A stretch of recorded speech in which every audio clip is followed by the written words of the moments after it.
Unang punta ko dito, madilim. Tapos sa katulad kong mukha pa akong zombie, medyo iba ang tingin sa akin ng mga kababayan natin dito. Para nakakita sila na zombie.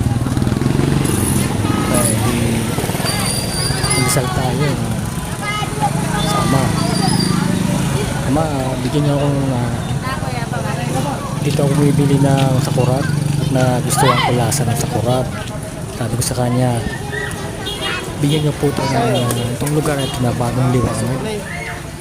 Hindi na makadilim dito. At sana sa pagbalik ko yung mga sakura maayos na yung pagkakalagay. Hindi na sa putik, hindi na siya maputik na kalsada. Ayun. Answered prayer pagbalik ko hindi na nakita niyo mga sakurop nakadisplay na maayos hindi na siya nakalapag sa putik at hindi na dati maputik yan yung kalsada na yan, semento na yan. Salamat sa Ama.